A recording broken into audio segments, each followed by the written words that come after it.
Ladies and gentlemen, sports fans alike, welcome to another edition of Bill Swerski, Sports Talk Chicago. One of the couple, two, three best podcasts around. So sit back, grab yourself a cold one and a Polish sausage, park your keister in the French room, and listen to Bill Swerski, Sports Talk Chicago. In Chicago, you know that all sports rock. The Bears, Hawks, Bulls, Cubs, and Sox. Pick your favorite, you can choose. As long as the Packers lose. For everything you need to know, it's Bill Swerski, Sports Talk Chicago. Bill Swerski, Sports Talk Chicago. Hey everybody, welcome to another edition of Bill Swerski Sports Talk Chicago. This is your host, Sean. On this episode, we are talking about the debacle that is the Chicago Bears season. We're also talking about the surprising Blackhawks season and a little bit of baseball news. But first, as always, we'd like to thank our sponsor, the Rockford Ice Hogs.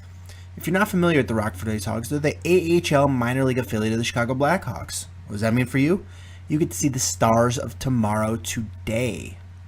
And wouldn't it so happen that they have a special running for the holiday season?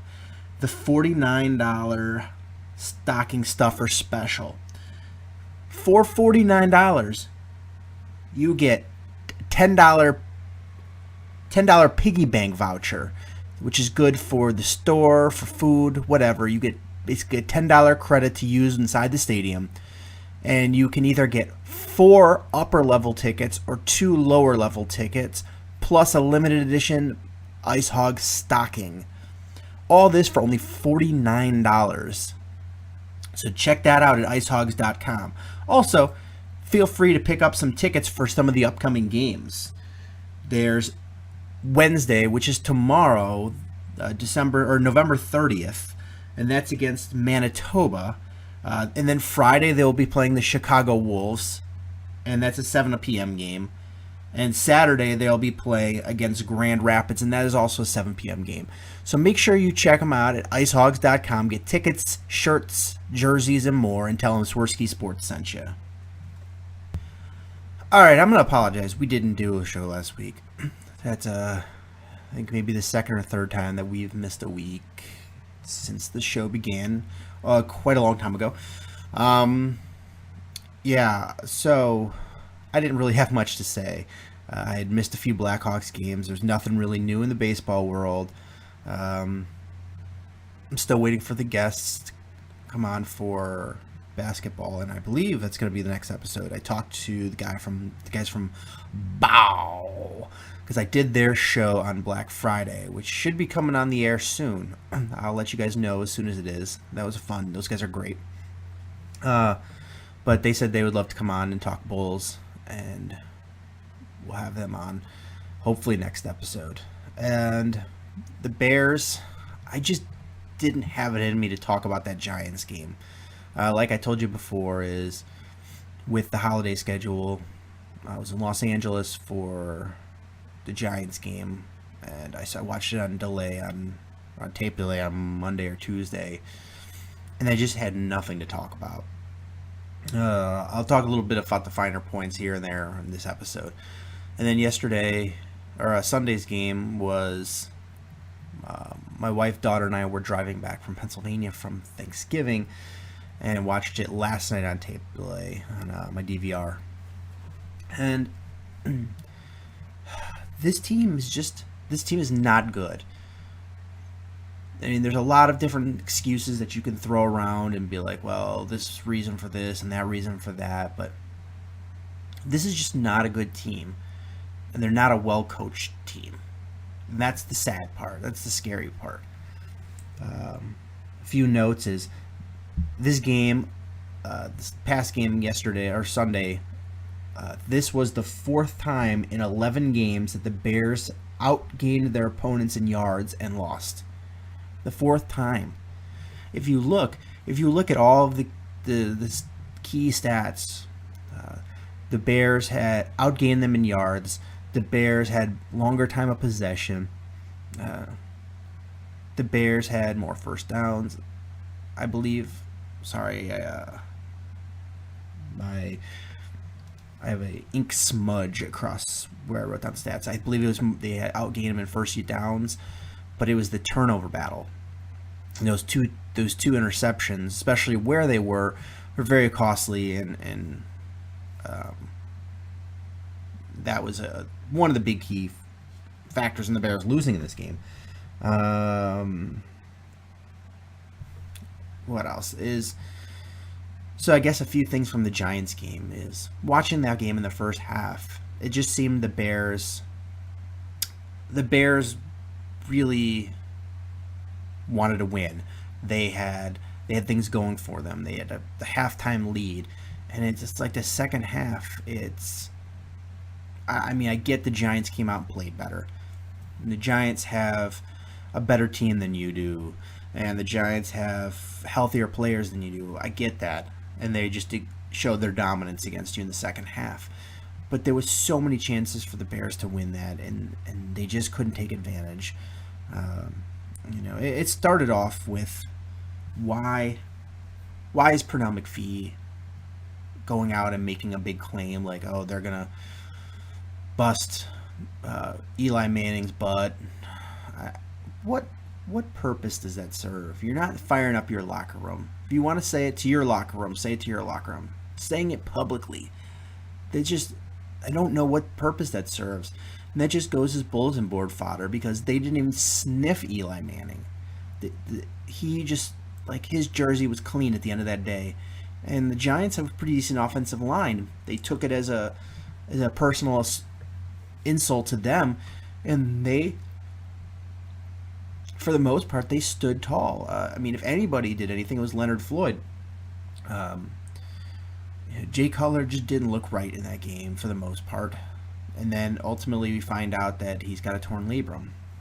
And as I was telling the guys from Ball Sports, is if you want a situation that sort of like encapsulates this Bears season, just sums it up, it's what's going on with Jay Cutler right now. You have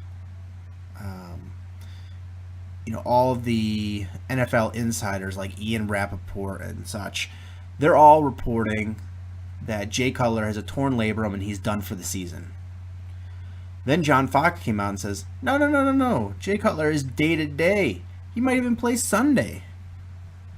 And suddenly now he's not playing Sunday at all. He's not playing this coming Sunday. And he's probably done for the season. It just sort of encapsulates what this Bears team is this year. Is nobody can give a straight answer with the Bears. All of our worst fears are, I guess is Cutler being hurt our worst fear, but our injury fears are realized. Everybody at Halital downplays things, and there's always a way for things to get worse.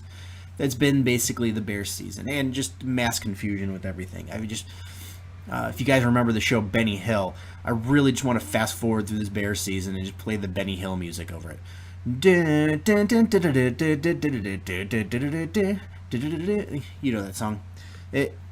It's basically just how awful the season has been.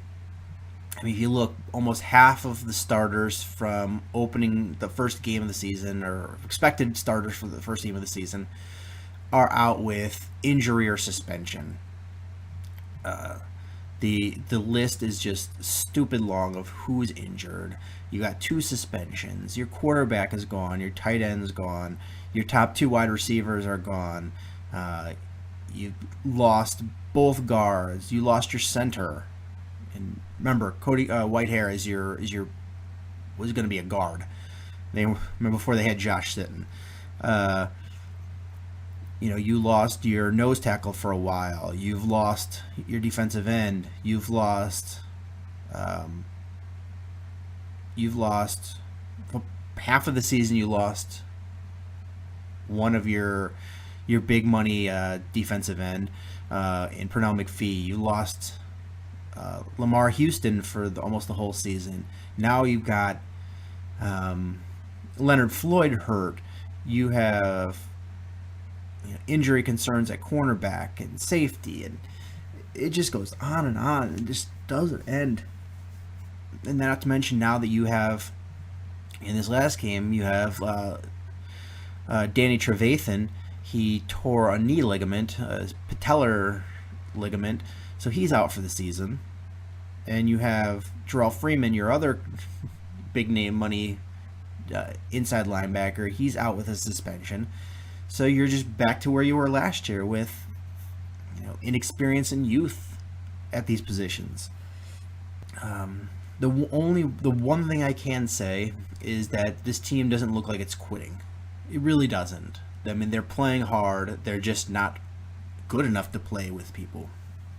The defensive, they played a team in the Tennessee Titans that on paper should be much better than they are. I guess their offense is pretty good, but their defense is pretty bad. The offensive line held strong, and Marcus Mariota basically had all day long to do whatever he wanted to do. And the Bears didn't have a good first half against that Tennessee Titan offense. Derrick Henry was able to run wherever he wanted to. What's his face? The other running back that I'm drawing a blank on because I somehow must have got water on my notes, so I smudged it. The guy that they traded, that they bailed the Eagles out for. And Marcus Mariota was able to move with his feet and roll the pocket and hit strikes to some really great strikes to Titans wide receivers who caught the ball. The Bears defense was just overmatched. Is the only person that's been getting consistent pressure has been Leonard Floyd over the past couple weeks. Pernell McPhee has had his moments, and I think a lot of what he's able to do is based on the fact that you've got a speed guy around the other end, so they're chipping on that side, so he just doesn't come around the edge, and leaving Pernell McPhee's with one-on-ones or getting to go through the running back as a last resort.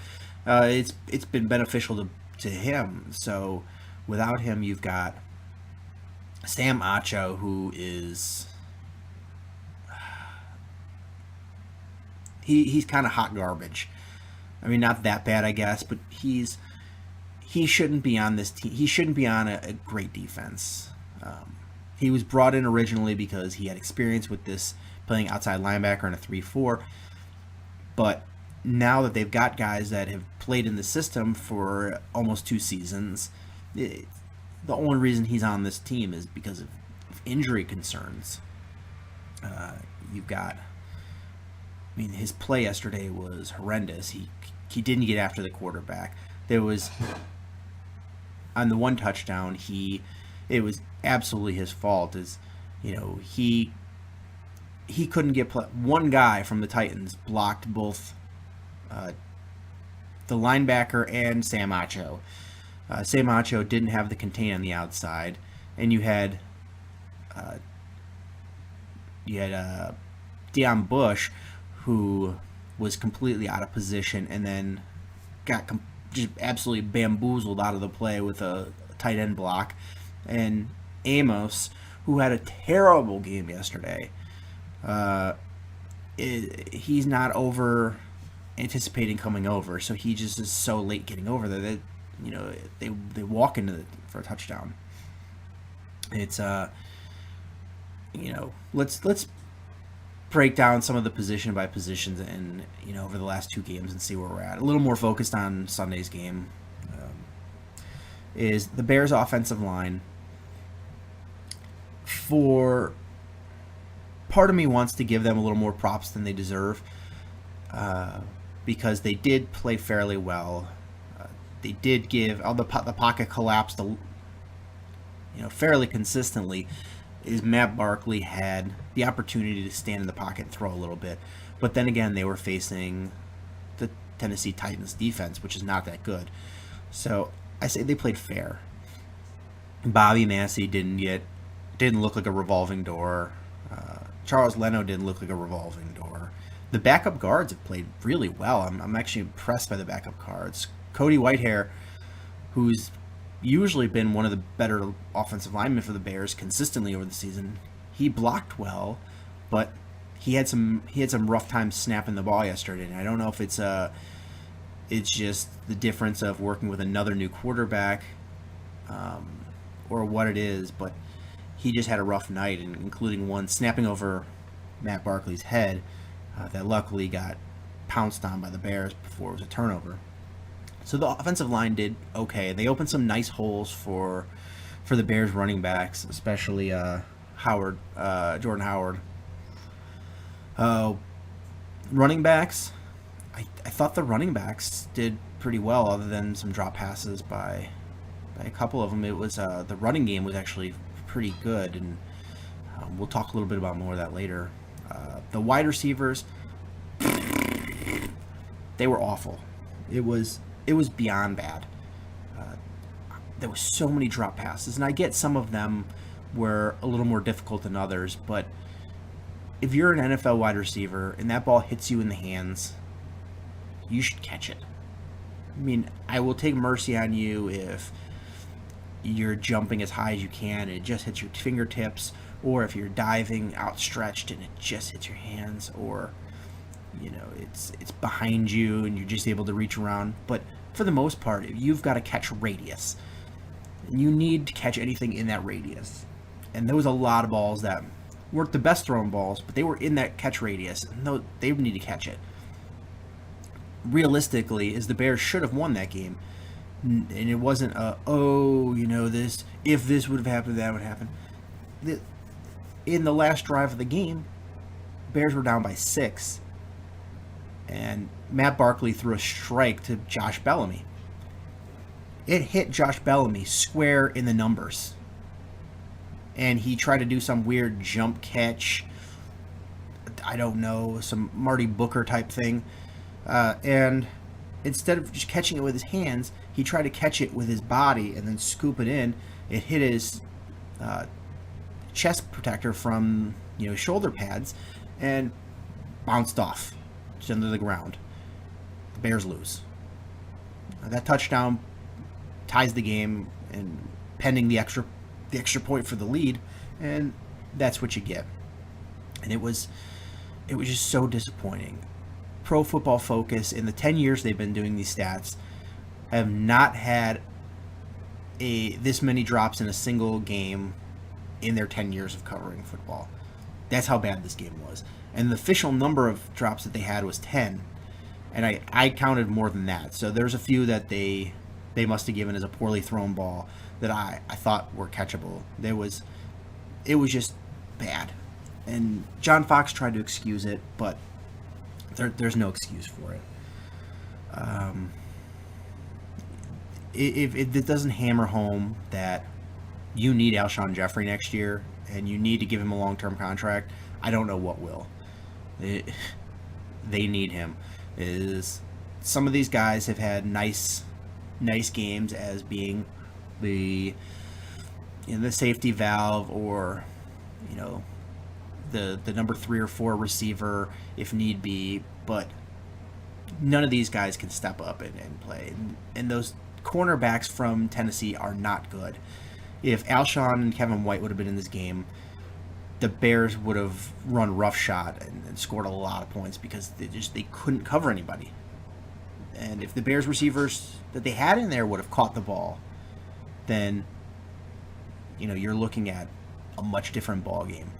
So it was bad. Matt Barkley, I got to apologize to the guy. I said he was basically terrible, and I was hoping David Fales would get the starts for the rest of the season to see what we had. But Matt Barkley, he didn't look great, and there was some issues with play calling and getting guys lined up.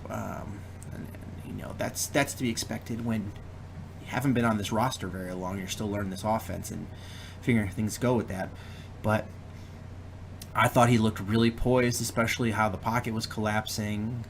He didn't have dancy feet, which a lot of guys have been in the league for the number of years he has and that haven't got a chance to play. They tend to.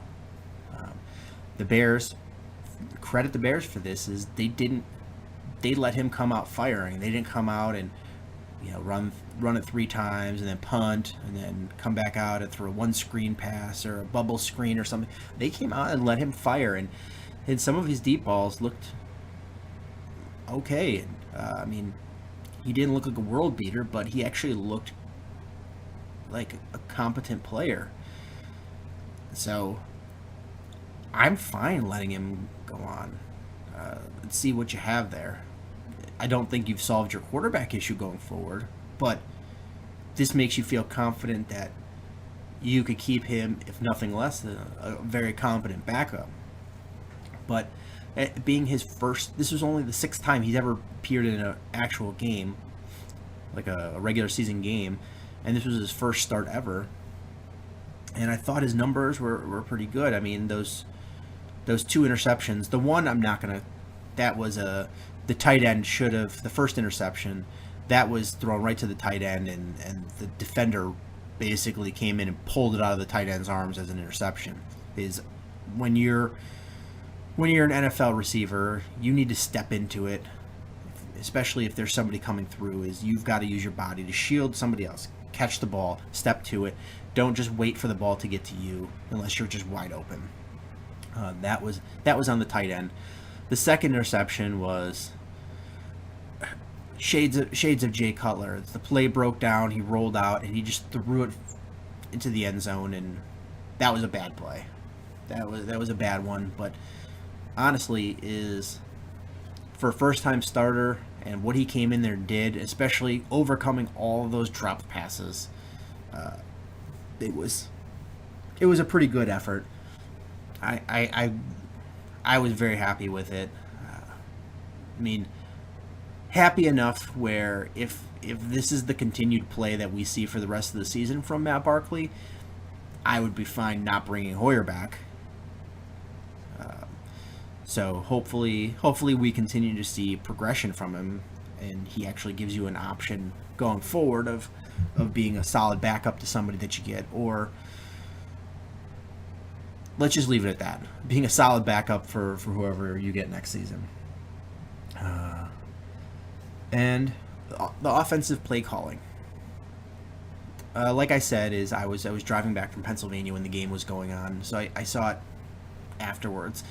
But I was watching and keeping updates and looking at numbers, and I was so mad because I was like, you've got a first-time NFL starting quarterback in the game.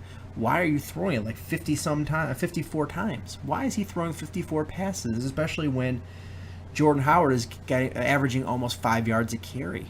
And once I watched the game, it didn't seem as bad as it did, because in that first half, you had some really good balance. It was the first time I've really seen the Bears try to carry a balanced load.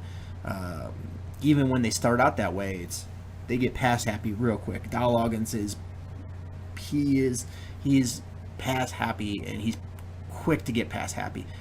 And this offensive line is built to be more run blocking than pass blocking, so it's weird that they do that. But in the second half, when things started to get out of hand and the Bears did need to start scoring in bunches, that's when they started throwing more.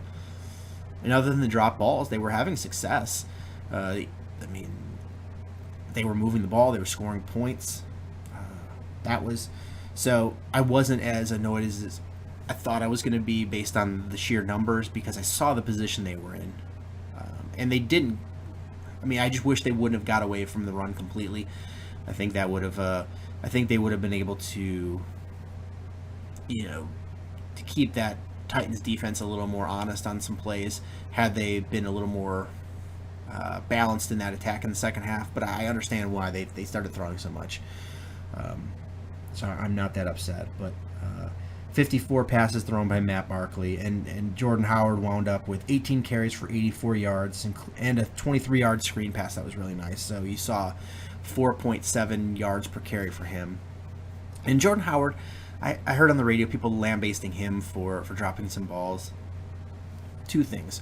One is you've got a stud in the making. He's a rookie that came in the league, and that was one of his big knocks on him, is didn't catch the ball at Indiana. So it's not something he's done, and he's been fairly okay at catching the ball and running some plays. And he dropped one pass because he was looking ahead.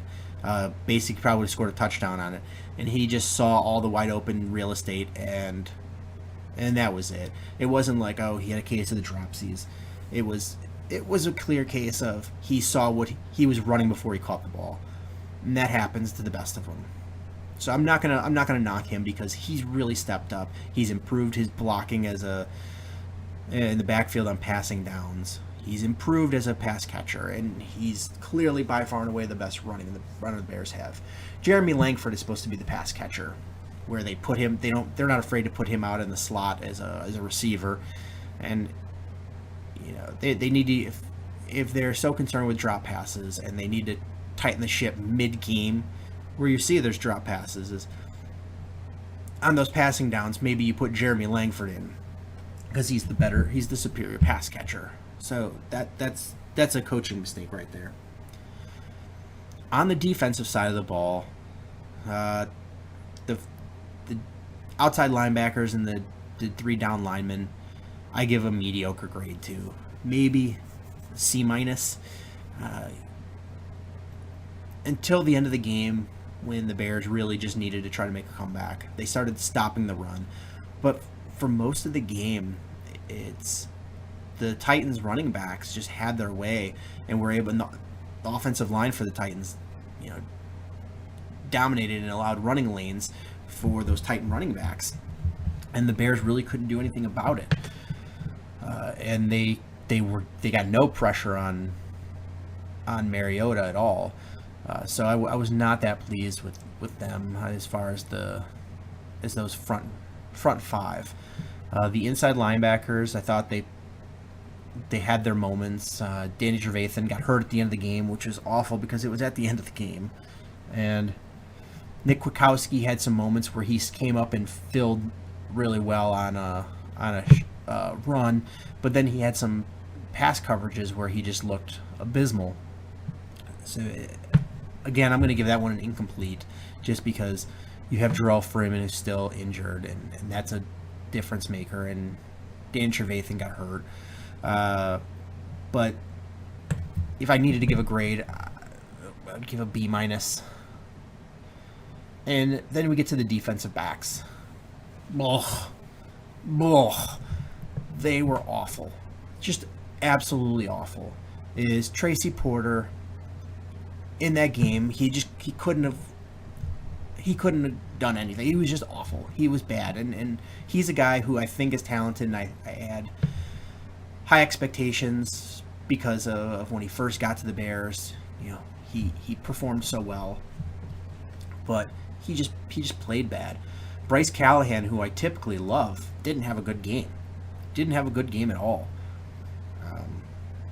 There was some pass interference, and there was some holdings and missed plays, and he did not look good.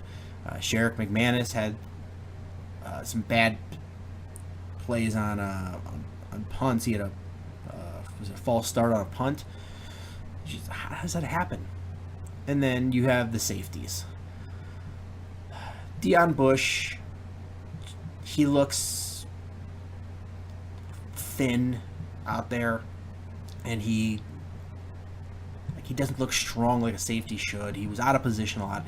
Adrian Amos, at this point, he needs to poop or get off the pot, because he's getting all these starts. He started this is his second year at the Bears, and he started, I think, every game for them, and he just has not improved. He's actually probably gotten worse.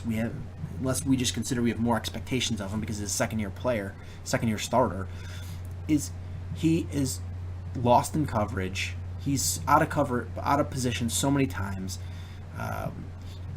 He does okay at filling in on the run, but he's so late in getting over things. I don't know. It's hard without having the coach's angle of the film, because when the TV views, a lot of times they cut off the safeties. You can't see where their miscue comes unless it's like a big play. But I'm anticipating that a lot of it is his read and reaction is poor, because he's always in position. He's late to get into position. So I think he's probably just getting a late start to get over where he needs to go, and he's reacting rather than reading, and that's a bad trait. On that beautiful touchdown pass that Mariota threw, that was a double whammy of Porter not being able to hang with the receiver and Adrian Amos being late over the top. It's unnecessary that and he's been in the league this long and has been a starter for this long, and he's still not being able to do what he's supposed to do. And this is where I'm disappointed in Ed Donatel, the Bears defensive backs coaches. Is he's supposed to be this defensive backs guru, and I get that there's injuries, I get that there's a lot of youth and a lack of depth and not a ton of talent, but your guys need to be in position. It's one thing if just not fast enough if your cornerback's just not fast enough to cover him, or I don't know, whatever the case may be, but fundamentally these guys need to be sound, and I feel like they're not. Vic Fangio is, I gotta praise the guy a little bit, because for what he has in this bag on defense, and what he has to trot out every week, they've performed fairly well. I mean, the Giants in the first half, until the offense couldn't do anything and the defense just got winded, the Bears played Eli and the Giants tough, and they played. I thought they were going to get torched by Odell Beckham Jr., and they didn't that much. This game is the Titans have one of the most potent offenses in football, and the Bears held them to below their season average in number of points. So you got to give them some credit, but this defensive backs are just bad, and you know, when Leonard Floyd comes back, I think it improves the defensive backs, because he smashes that pocket a little more quick and forces the quarterback to have to throw quicker than he wanted to. But the Bears need to add some serious talent in this defensive backfield if they want to compete next year. So wrapping up Bears is, where do they go from here? I don't remember if I was on my show or if it was on one of the other shows that I was a guest on, but I looked at the schedule and I predicted that the Browns were going to get 2 wins. And I honestly thought that they would get one by now. So I still don't think they're going to go 0-16, but I think 1 win is probably much more realistic. So I think the number 1 overall pick is out of the question for the Bears, but that number 2 pick is right there for the taking, and the Bears got to play the San Francisco 49ers. And I'm not advocating losing to get a draft pick, but I'm not going to be sad if they get the better draft pick at this point in the season. I mean, what does a win over the 49ers do for you at all? Whoop-de-doo, it's a moral victory. Moral victories, I think, I can't remember which Bears player said it, but they're tired of looking for the positives on the film and take positive takeaways from games. They want results. They want to win games. And what does a win against the 49ers do? You beat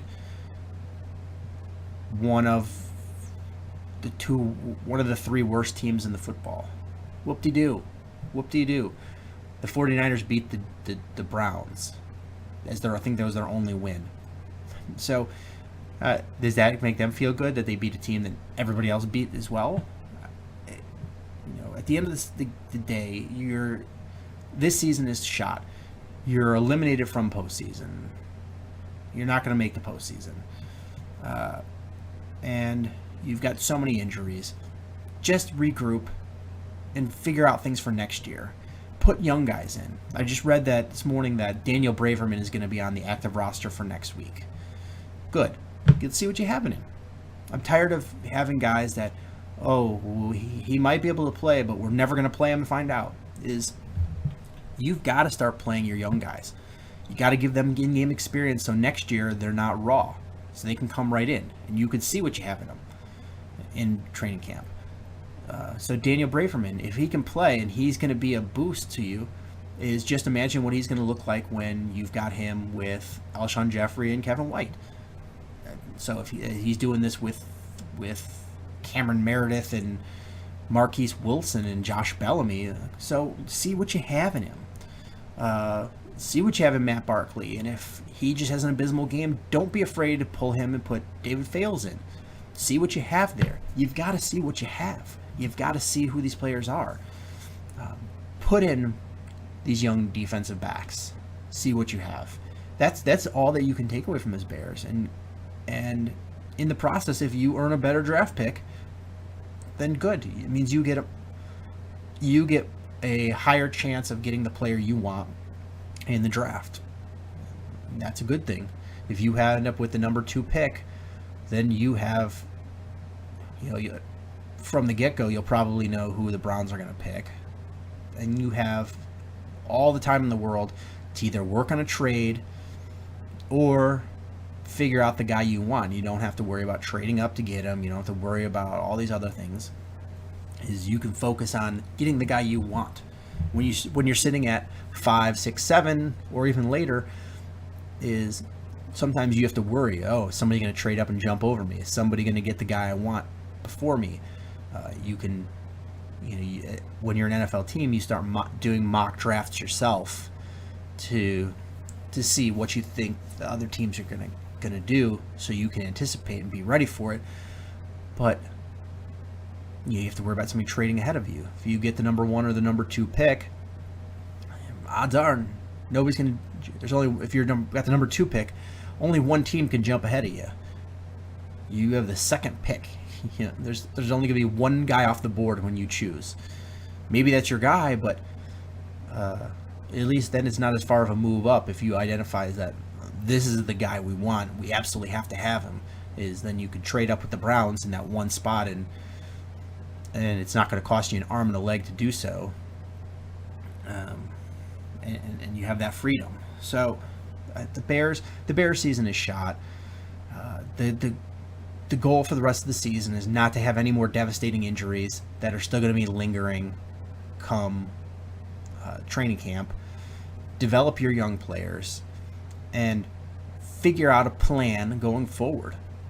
And I was saying before on the show, is that the biggest bother I have with this Bears front office is the fact that they're not transparent at all. When the Cubs were awful and losing 100 games, Theo Epstein and Jed Hoyer basically told us, we're going to suck. We're going to suck really bad, but we're going to be good. We're going to be good after that. Trust us. We have a plan. This Bears team is not saying that. They're like, well, we're not rebuilding. We feel we can be competitive. Everything off the bat is a non-truth. So it's hard to take what they have to say and be able to optimistically look forward. If they were to tell us, you know what, we're going to be bad this year, and then they're like, you know what, we were worse than even what we thought, but we have a plan and we know what we want to do and we're still on track, you're much more likely to believe it. When they show you some honesty in the beginning, you trust them at the end. But when they can't even be honest about injuries. Jay Cutler, Kevin White, all these guys, whenever there's an injury, we don't get the full story. It's a lot of speculation. You don't see Ryan Pace around to answer questions. John Fox is as belligerent as they come as far as the media goes. So you just don't get an idea of what's going on. So we have to assume the worst of the worst, that this is a madhouse going on in there and there's no control. Hopefully I'm wrong, but until they prove me wrong or show me otherwise, that's what I have to believe. And it's fine to be a belligerent head coach towards the media if you produce on the field. Bill Belichick can be as belligerent as he wants and obstinate and difficult with the media, but guess what? He wins ball games. If you're John Fox, you can't do that because you're not a good coach anymore. Even if you ever were a great coach, I think you were always a mediocre coach that has gotten a long tenure in this league. And after seeing what Adam Gase has done in Miami, I think we made the wrong choice in who we hired, and Adam Gase is looking great down in Miami. But that's neither here nor there, and we can't change those facts. But that's all I really want to say about the Bears. We'll talk more next week when we have guests on. I want to quickly talk about the Blackhawks, and I don't have much. They just got back from the circus trip where they finished 3-3-1. And usually the circus trip is an indicator of where the Blackhawks are at, is when they go out in aces and do great on the circus trip, is they tend to go deeper in the playoffs and do well. When they do poorly on the circus trip, it's usually a bad sign for this team. And this team was okay. They were 3-3-1. It wasn't bad. It wasn't great. They had some highs and lows in this trip. So it's weird because if you watch, like, since this is a key indicator of what they typically do, is you would have guessed that they were okay and that they were, in the playoff hunt, but you didn't expect them to be a champion, but you didn't expect them to be struggling at the end. And you look at the standings, and they're not only leading the division, but I believe they have the best record in the conference as well. And it's funny because watching the games and seeing the statistics, is you would never guess that, because this team, they're eking out wins, but they're doing it in weird ways. You don't have Jonathan Taves is not scoring well, and he's been injured the last 2 games, probably going to miss tonight's game. You've basically got one consistent line of scoring, and you try to jumble up lines to figure out how to score. Your penalty kill, although it's gotten better, is still not that great. They beginning of the season, they were just absolutely abysmal. It was just beyond horrendous. And then they'll have stretches where it's very good, and then like in the Edmonton game, they gave up 2 power play goals. So you scratch your head, and there's so many question marks about this team, but yet they keep chugging along and playing really great hockey as far as winning the game. You have Marian Hossa, who's looked better than he has in years now. This year he's looked great. You're coming back off the circus trip, which is good because you're going to have a home stretch now, and that's always good for the Blackhawks.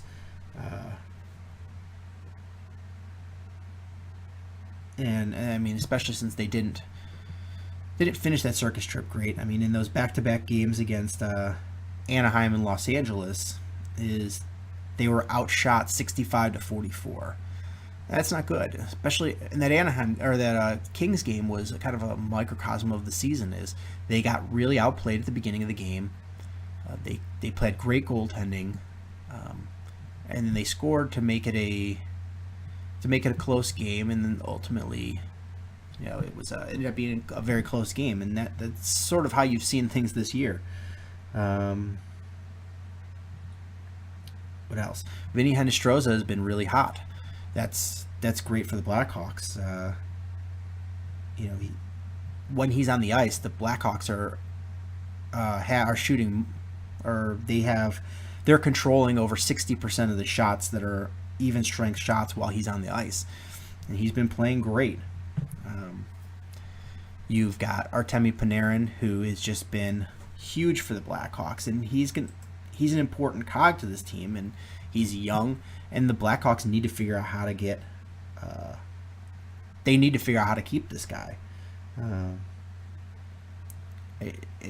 He is so important to what this team does, and as much youth and young talent that the Blackhawks have, is they need to keep this guy, because he's not potential. He's actual talent that's performing on the main stage. He's a huge cog in the best line you've had since he's been on the team. He's an important contributor to it. Patrick Kane is great. Patrick Kane is going to be a Hall of Famer, but Artemi Panarin is a huge important cog to this team, and so it's going to be interesting to see how they afford to keep him come the offseason, especially considering all of the issues they have.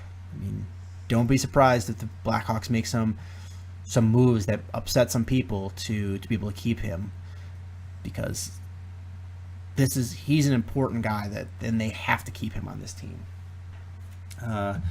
So tonight the Blackhawks are going to be playing the Florida Panthers, and it's going to be an interesting game for a couple reasons. One is we'll get to see Roberto Longo again, and the Blackhawks have a really long history with him from his time in Vancouver.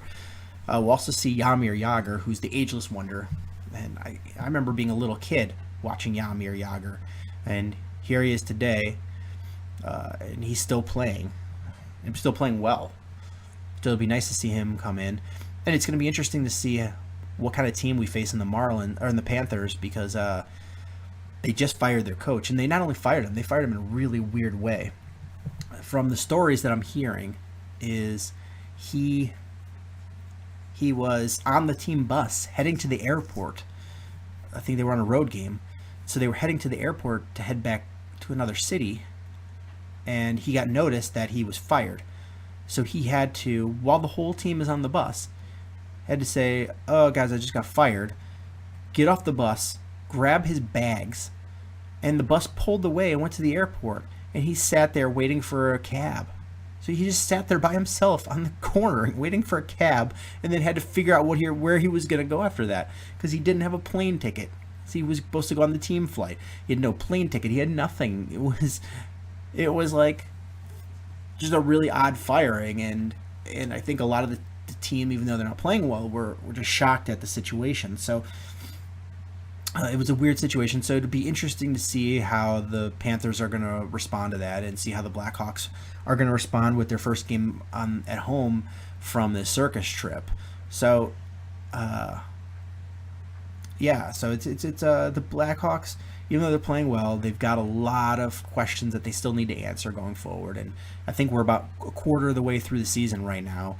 And, even though they have a lot of questions, it's still nice to be in the position where they are with the best record in the conference. It gives you a nice cushion for when the long NHL season, eventually you're going to hit a rough spell, a rough stretch, and to be able to have a cushion to, for yourself during those stretch is important. And finally, the last thing I want to talk about is, and we'll have more hockey next week. Like I said, it's been so hectic around here with the holidays and with some work schedule and travel schedule stuff. I've been watching everything on tape delay, so it's like I fast forward and I watch a quarter or a period, depending on what sport it is, and then I'll miss some. I'll miss a game here and there. It's excited to get back to regular schedule where I can sit down and watch the games and really enjoy them. But I heard a baseball inside or rumor, and I can't remember who it was that reported it.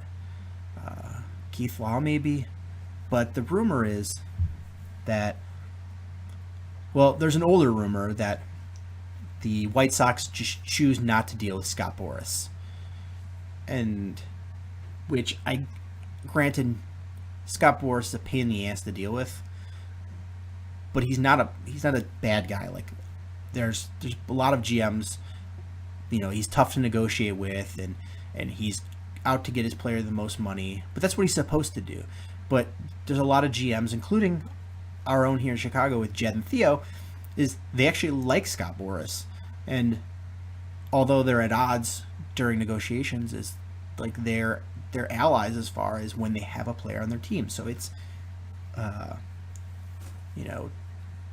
it's like a friendly competition more than enemies. And the White Sox can't seem to manage that, and they just would rather not deal with Scott Boras at all. And that's awful, because he represents some of the best players in baseball. So that basically means you're saying, well, we don't want these players to come free agency because they're represented by Scott Boras. That's terrible. But that's been for a couple years now that we've heard these. But the newest one is that the White Sox are unwilling to even discuss with the Chicago Cubs a trade for Chris Sale. Not even willing to discuss it, because they don't want to see him pitching on the other side of town. That's just like I'm not trying to name call. I'm not trying to, because I'm clearly a Cubs fan, and I cover the White Sox, and I've learned to appreciate the White Sox from doing this show. And I cover the White Sox when there's things to cover. But this is just embarrassing. Like that's some Bush League stuff. You try to when you have a player that you're willing to trade, is you listen to everybody. It doesn't matter. At the end of the day, you may say, if it's a division opponent, you're like, I don't want to make them better. But, if that's the best, if you think you're getting the best deal from somebody in the division, you pull the trigger. The Cubs aren't even in the division. They're not even in the same league. They just happen to be in the same city. So if the Cubs have one of the best farm systems in baseball, and they have a ton of young talent that is blocked by other great young talent. So they've got a lot of options. If they want to come and put together a really nice package for you with Chris Sale, you listen. You don't have to accept it, but you listen, and you can use it as leverage against other teams like the Dodgers or the Red Sox. You don't have to necessarily trade it, but then did you go out and, no, we're not even going to listen to them. That's Bush League. That's just some childish stuff, and it's really not conducive to creating a winning ball club. And I've given the White Sox a lot of the benefit of the doubt, but if this is the way that they act as far as their front office, that's petty. You're trying to win ball games, however that comes about. So if it's keeping Chris Sale or trading Chris Sale, is if you keep him, then you need to put a team around him. If you're going to trade him, then you need to get the best trade you can. And to get the best trade you can, you have to listen to anybody that's willing to talk. See what they're willing to offer. Because you take those offer and then you run it against another team. Well, these guys are offering this, so I got to get more from you if you want him. It's how negotiations work. And if the White Sox can't play that game, then I feel really bad for the fans who have to deal with this. You've already had some rough seasons with no hope in sight. You just wish that the team would give them some optimism going forward. And this is not doing it. But that's going to do it for this episode of Bill Swerski Sports Talk Chicago. We're going to have more next week, a better show, bigger show. And as always, if you have questions, comments, concerns, hit us up on Twitter at Swerski Sports, Facebook.com/Swerski Sports, and SwerskiSports.com. We'll answer it. If you want to be on the air to talk about your opinion or argue against mine, let me know. We'll figure that out too. So thank you guys so much for listening. Please subscribe on however you're listening to iTunes, Stitcher, YouTube, and comment and share with friends. And again, thank you guys so much for listening. And until next time, bear down. What a lucky break! The good Lord wants the Cubs to win. We thank Ditka and God for all they have provided. Cubs win! Cubs win! Cubs win! Oh, I don't want her. You can have her. She's a Packer fan. She can't fit in my van. And she looks like number New Yorkers. Smoking crack is not legal on planes. Bears 31 to -7. The Bears. Oh, when the Bears go